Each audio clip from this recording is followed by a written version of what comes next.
बात ऐसी है, महाराष्ट्र की कानून व्यवस्था, लॉ एंड ऑर्डर पूरी तरह से खत्म हो गई।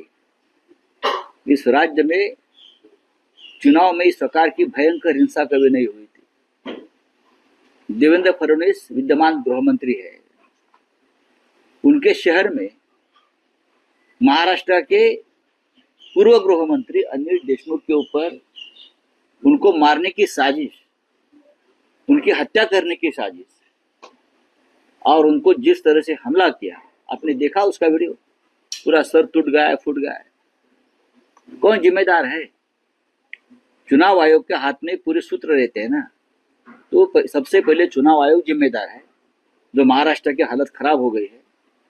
और बाद में मैं मानता हूं कि देवेंद्र फडणवीस जो गृह मंत्री है, 2 साल में महाराष्ट्र की जिस तरह से वाट लगाई है लॉ एंड ऑर्डर की, इसके लिए मुंबई में बाबा सिद्दीकी जैसे पूर्व मंत्री की हत्या होती है भर सड़क पर, और पूर्व गृह मंत्री अनिल देशमुख जो एक महाराष्ट्र के सीनियर पॉलिटिकल नेता है, 7 बार विधायक बन चुके हैं, मंत्री बन चुके हैं, मंत्री रहे, शरद पवार साहब के बहुत ही करीबी है, उनके ऊपर जिस प्रकार से हमला हुआ, हत्या की साजिश हुई, उनकी जिम्मेदारी देवेंद्र फडणवीस ने खुद लेनी चाहिए। बीजेपी कहते ये स्टंट है, महाराष्ट्र को नरेंद्र मोदी जी से ये स्टंट की शिक्षा लेने की जरूरत नहीं है।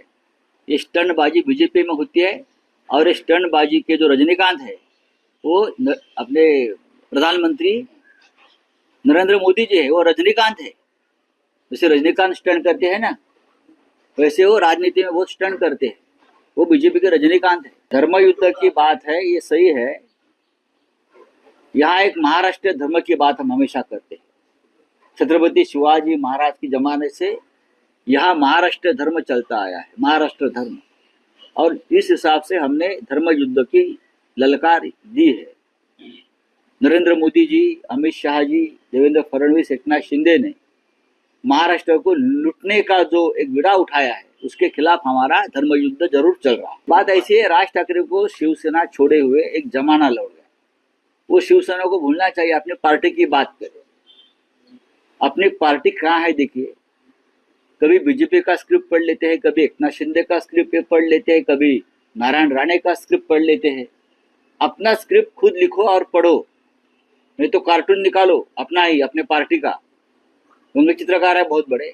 एक जमाने में राज ठाकरे जी हमारे मित्र हुआ करते थे, लेकिन मुझे लगता है कि भारतीय जनता पार्टी ने उनके दिमाग पर पूरा कब्जा ले लिया है।